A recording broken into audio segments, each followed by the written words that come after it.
Isang mapayapang hapon Pilipinas. Ito po ang inyong balerina ng bayan, si Lisa Macuja Elizalde, na bumabati sa lahat ng nakikinig sa DZRH Radio at sa mga nanonood sa DZRH TV, lalo na sa ating mga kasamahang alagad ng sining at kultura sa buong bansa.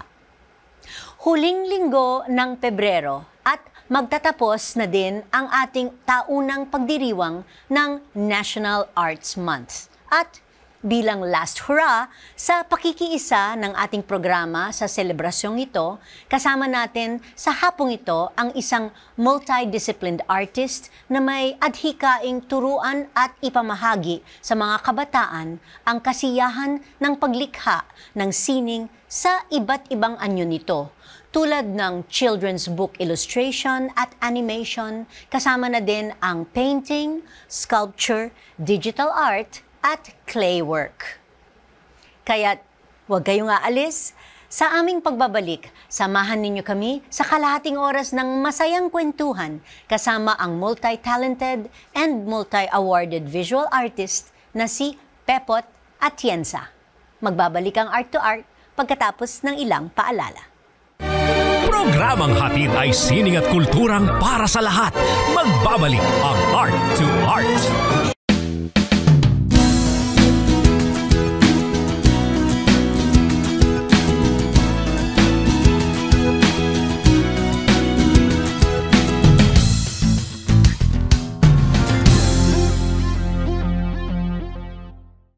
Usapang sining at kultura para sa lahat. Art to Art. Nandito pa rin tayo sa Art to Art at kasama natin sa hapong ito ang multidisciplined artist na si Pepot Atienza. Magandang hapon, Pepot, and welcome to Art to Art. Magandang hapon din po. I understand, nanggaling ka pa sa Atimonan, Quezon. Yes po. Wow. Right. Malayo-layo. Maraming salamat na nandito ka ngayon. And of course, before we talk about ang iyong sining, magbalik tanaw muna tayo. Paano ka unang naging interested na pumasok sa larangan ng sining? Meron ka bang mga relatives o mga pamilya na mga artists din? Bale, sabi ng nanay ko, from the very start, nung mga 2 years old pa lang ako, pinupuno ko na ng drawings yung mga dingding namin. And siya naman, ina-encourage niya ako kasi artist din siya. Bale, nung lumalaki na ako, nakikita ko rin yung drawings ng nanay ko. Meron siyang parang pocket notebook na meron yung mga pinta ng mga sceneries ng Atimonan, ganun. So, naging inspiration ko rin siya sa pagiging artist. And yun, nagsisimula ako na gayahin yung mga drawings niya. So, siya yung isa sa pinaka naging inspiration ko sa pagiging artist ko. Wow, pinayagan kang mag-drawing sa dingding. Yes. I hope hindi permanent marker ang ginamit mo. Yung mga anak ko dati, nagdo-drawing din sila eh. So, ikaw ay, of course, isang ipinagmamalaking anak ng Atimonan, Quezon. At kailan lang ay naimbitahan kang magbigay ng isang art talk para sa mga high school and college students in your hometown. Yes so, po. What was that experience like for you? Okay, bale, nakakatuwa kasi very unexpected yung talk. Since ang intention ko talaga doon is bumisita doon sa exhibit nila about history ng Atimonan, ganun. Kasi I'm very interested sa culture and history. So, nung nandun na ako, tapos kita ko yung mga panels nila, nandun ako. Tapos, parang nakalagay doon na renowned Atimonanin artist. Wow! So, tapos ako, wow! Sobrang nakakatuwa naman. Tapos, yun, lumapit na yung mga estudyante, tapos kilala nga nila daw ako, tapos yun. Nung time na yun, nag-share na ako kung paano ako nagsimula. Tapos, sobrang tuwa nila, ininbitahan na nila ako na kinabukasan kung pwede daw ba akong mag-talk. So, ayun, pinagbigyan ko sila kasi ako din naman parang gustong-gusto ko rin i-share yung journey ko talaga sa kanila. Kasi gusto ko mag-give back dun sa community ng artist din sa amin. Okay. So you describe yourself as multidisciplined. Yes. So far, you are into children's books. Ang dami nga ditong sample. Children's books, illustration, animation, painting, sculpture, digital art, clay work. Paano nagsimula ang interest mo sa mga art forms na ito? And how did you practice or hone your skills? So, nung nagde-decide na akong mamili ng course ko as sa college, pinili ko kasi na mag-fine arts, advertising arts sa UST. So, doon nakita ko yung iba't ibang klase ng art. And nakita ko na very interesting yung children's books. Kasi, una, parang at my core kasi, advocacy ko for children's rights. Noon pa lang. And ang dami, parang ang fun kasi gawin ng children's books. Parang gumagawa ka para sa child self mo palagi. And nung graduate na ako, nagkaroon ako ng pagkakataon na maging motion graphics artist sa isang TV station para sa kids channel. So lalong yumabong yung aking experience sa paggawa ng children's aesthetics and style. And after nun, ginawa ko ng career yung pagiging children's book illustrator. Then from children's books, edi drawing, puro 2D. Then I tried diorama. Ito. Yes. Yun. At that time, ito yung ginawa ko, yung Malong the Magic Cloth. Then, ako kasi, feeling ko, nung time na yon, kung idodrawing ko lang yung Malong, parang hindi ko mabibigyan ng justice yung ganda ng Malong. Kaya parang sabi ko, feeling ko diorama talaga yung maganda sa kanya. Kasi, tunay na Malong yung malalagay ko. So, ayun, pinayagan ako ng publisher ko na very unconventional yung medium, pero it worked. Ayun, bale, from that, madami pa akong experimentations and na-publish ko tungkol sa pahiyas and doon naman nagkaroon ako ng feeling na, gusto ko silang paggalaw eh. So, at that time, parang habang nag-shoot ako, gumagawa na ako ng maliliit na movements and masaya siyang tingnan. So, itong mga manika ay yari sa clay? Epoxy clay. Okay. It hardens. I Then, see. white lang siya, pero I'll paint on them. Ganon.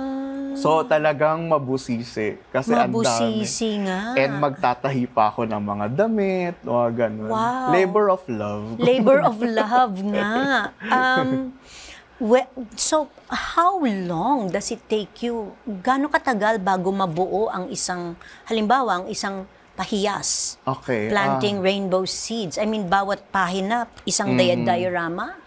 Bale, it took me 6 to 8 months siguro from Lang? pre-production to pero kumbaga tutok din talaga ako that time. Okay. All right. Pero usually yung mga 2D ko na illustrations for books, I can finish it in 1 month, ganun. So very different talaga. Okay. Ang galing. Ang galing. Anong paborito mong medium? Diorama talaga. Diorama talaga. Kasi parang yung three-dimensionality niya kasi, it gives me a lot of freedom na sa pag-angle, sa photography. Tapos parang bang may artista ako. Para akong gumagawa ng set. And yung, mag-acting kayo dyan. Ano yung expressions na ano. So, parang very interactive siya. And yun nga, para ako naglalaro lang. Oo. Super saya. Super saya. Oo. Pero mabusisi. Grabe. Mabusisi talaga. Sin you really need Patience. Patience. Okay. So, nakapag-uwi ka na rin ng ilang local and international awards for children's Yes po. content over the last few years. Sa tingin mo, what makes a successful children's book? So, siguro ano lang, I make sure na children talaga yung iniisip ko for making the illustrations. And I'm really passionate lang din talaga for children's rights. And ini-enjoy ko bawat pahina na ginagawa ko. And para sa akin, importante yon para mag-reflect ba. And pinaka gusto ko rin kasing mangyari is i-grab ng bata yung book and ma-encourage siya magbasa. Yun din talaga kasi tayo 'di ba nasa era na tayo ng technology and all. Pero para sa akin iba pa rin yung pagbabasa Ng libro. Na yun po. Ayun naman talaga ang measure of success ng isang libro na na buksan ito ng bata at basahin. Okay.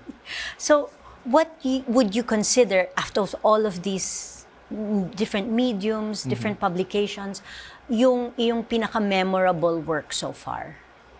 Pinaka-memorable? Siguro itong Malong.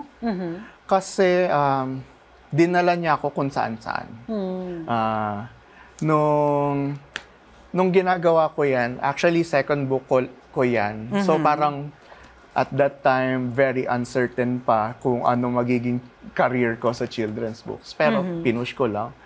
Pero sa sobrang daming naka-appreciate niya, nakuha ko, yun nga, nagkaroon siya ng award sa Thailand, sa Chiang Mai. Then marami din siyang nominations. Tsaka nagkaroon din ako ng opportunity to have like story reading sa iba't ibang parte ng bansa and workshops na rin. Ayun, super memorable niya. Wow. Ang galing. Well, marami pa po tayong pag-uusapan kasama ang visual artist na si Pepot Atienza. Dito pa rin sa Art to Art. Magbabalik po kami pagkatapos ng ilang paalala. Programang hatid ay sining at kulturang para sa lahat. Magbabalik ang Art to Art. Schedule ng mga inaabangang konsyerto, update sa mga magagandang panoorin sa mga tanghalan at teatro. Narito na ang Art to Art Calendar. Narito ang ating arts calendar. Sa tanghalan, bilang pambungad na handog ng kanilang 87th season, itatanghal ng Repertory Philippines ang Manila premiere ng Dulang Betrayal na sinulat ng Nobel Prize-winning playwright na si Harold Pinter. Kwento ng isang extramarital affair, ang Betrayal ay mapapanood mula March 1 hanggang 17 sa Carlos P. Romulo Theater, RCBC Plaza, Makati. Tampok sa mga pangunahing papel ang London-based Filipino actors na sina James Bradwell, James Cooney at Vanessa White sa direksyon ni Victor Lirio. Bumisita sa website na www.repertoryphilippines.ph para sa karagdagang detalye. Inihahandog ng Alpha Phi Omega Sorority Eta Alumni Association ng UP Diliman ang original musical na Bayani Loves Hero Z sa panulat at direksyon ng artist-lawyer na si Vince Tanyada kasama si Pipo Cifra bilang musical director. Ito ay mapapanood sa March 9 alas 5 ng hapon sa Santa Cecilia Auditorium ng St. Scholastica College, Manila. Umiikot ang kwento sa 4 na tauhan, sina Andy Bonifacio, Jairis Rizal, Paul Mabini at Kuds Kudarat at ang kanilang laban para masupil ang virus na nagbabanta sa kalayaan ng taong bayan. Para sa ticket, tumawag kay Cecil Maramba sa 0917-792-1225. Sa Sining Visual, extended ang multimedia exhibition na Splendor, Juan Luna Painter as Hero sa Ayala Museum, Makati City hanggang March 24. Makikita dito ang obra maestra ng pintor na Imen o Imeni na naglalarawan ng isang Roman wedding. Huli itong nakita sa publiko sa Paris, 132 taon na ang nakakalipas. Usapang sining at kultura para sa lahat. Art to Art. Kasama pa rin natin ang contemporary visual artist na si Pepot Atienza. Wow, Pepot, you were recently in Barcelona, Spain. Yes po. Wow. For your masters in stop-motion animation. So para sa kaalaman din ng ating mga taga-subaybay na hindi pamilyar dito, can you explain for us kung ano ang stop-motion animation?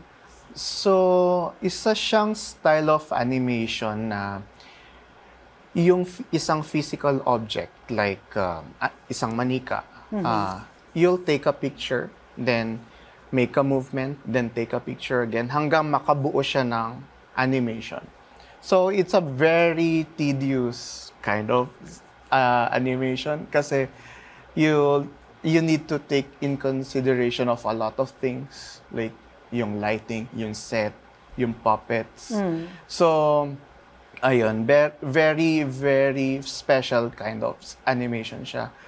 Pero, for me, ang ganda niyang medium kasi for storytelling, it brings out a lot of emotions.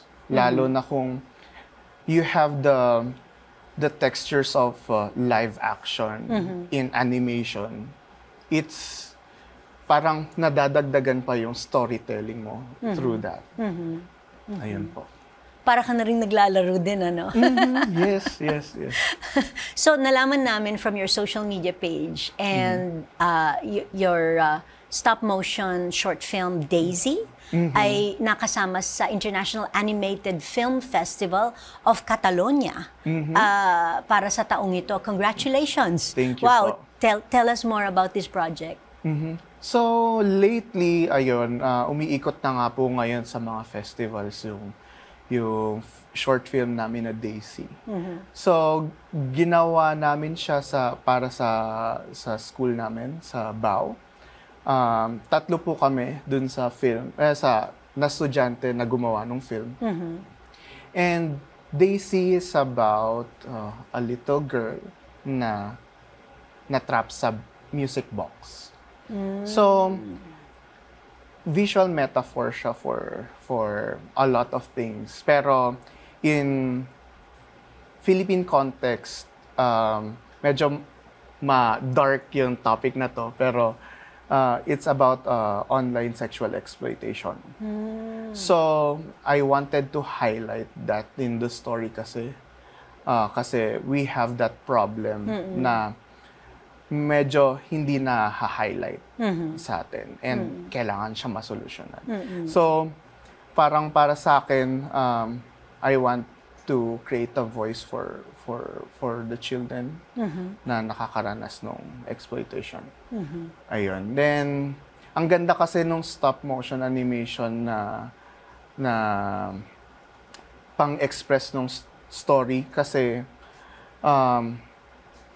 pwede mong ma-express yung very, very heavy topics without being too explicit and too literal. And para siyang art, kumbaga. Ayun. So, yun yung may pwede tayong mapakita na trailer about Daisy kung may chance tayo. Nandun, very special siya na film. Saan siya mapapanood? Sa ngayon, hindi pa siya na-screen dito sa Pilipinas. Ang meron pa lang tayo is trailer. Kasi parang we're waiting for the festivals to screen it muna for the whole year. Then, ayun, baka tingnan natin kung makukuha tayo ng mga cinemas dito sa Philippines. Okay. Sana naman. Sana. Okay. So, kwentuhan mo naman kami ang mga naging karanasan mo sa Barcelona. Okay. So, yung karanasan ko sa Barcelona, masaya talaga. Kasi bilang hindi naman ako kayaman ng tao. Kumbaga, wow, ang ganda naman dito. Parang, it's a dream come true. Kasi, parang artists city siya, di ba? Super. Kasi nga ang daming images. Bata pa lang kasi ako nung panahon ng encyclopedia. Lagi ko tinitingnan na yung Barcelona na yan. And yun nga, parang madaming artist na develop kasi ang Barcelona. And bata pa lang ako, gusto ko na siyang puntahan. And yun nga, dream come true kasi nakapag-aral ako doon, nakatira ako doon. Gano'n ka katagal? So, mga more than a year din.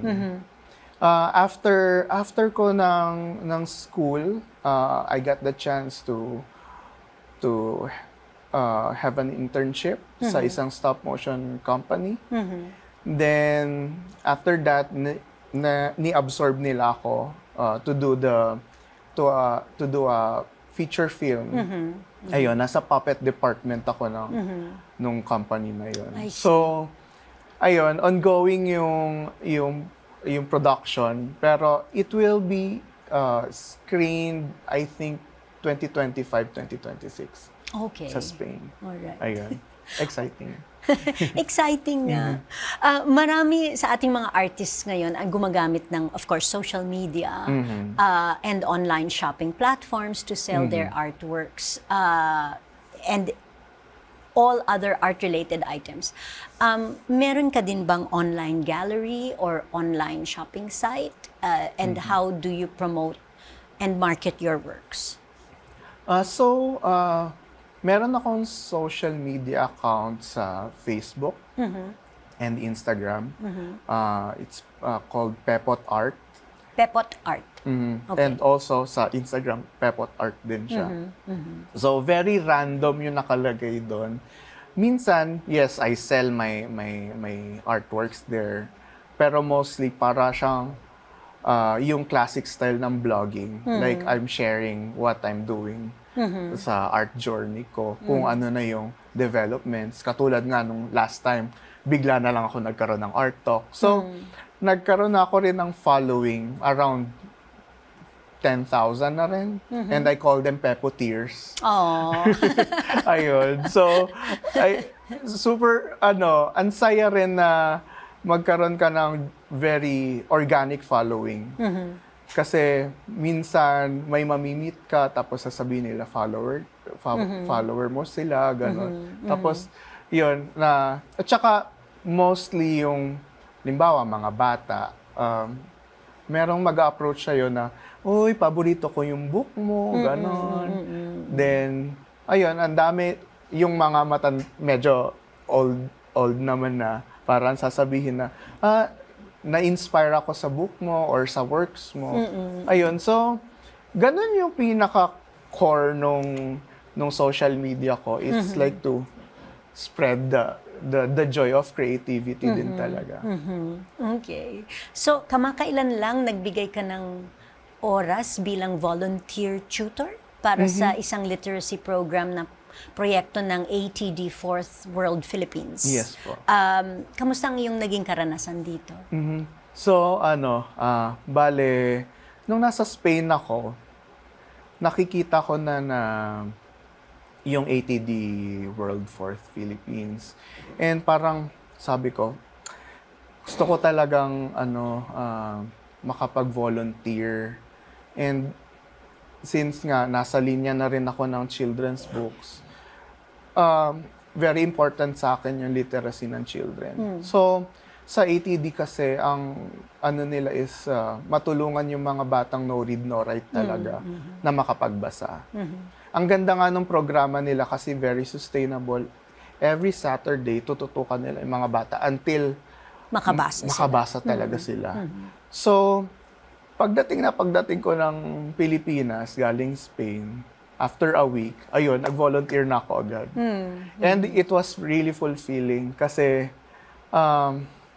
iba pag nakatulong ka, yung pagbabasa, iba yung feeling. Masarap sa pakiramdam na nakatulong ka. Yun, so far, nakadalawang day na rin ako ng volunteer. And for sure, marami pang beses to. Ayun po. Yeah. I mean, obviously, you really enjoy working with children. Yes po. So, sa pagtatapos ng National Arts Month at nagkataon ding anniversary ng EDSA People Power Revolution sa araw na ito, ano ang iyong mensahe bilang isang kabataang alagad ng sining? Paano pwedeng makilahok ang mga young artists na tulad mo sa pagsulong ng sining at diwang Pilipino? Para sa akin, lagi nating isa puso yung pagiging Pilipino. Ako kasi, bata pa lang ako, napakamakabayan ko na siguro. And gusto ko laging ipakita yung kultura natin, yung kagandahan. Oo, maraming masalimuot na mga bagay na nangyayari sa atin. Pero kailangan pa rin nating i-highlight yung kagandahan, kabaitan ng Pilipino. So, ayun, sa kahit anong pwede nating kayang gawin natin yan. Ipakita natin kung ano yung pwede nating mapakita na kagandahan. Ayun po. Pepot, nakaka-inspire ka naman talaga. Thank you maraming salamat sa pagbisita ninyo dito sa amin sa Art Maraming to salamat Art. din po. And of course, all the best in your art and in your advocacies as well.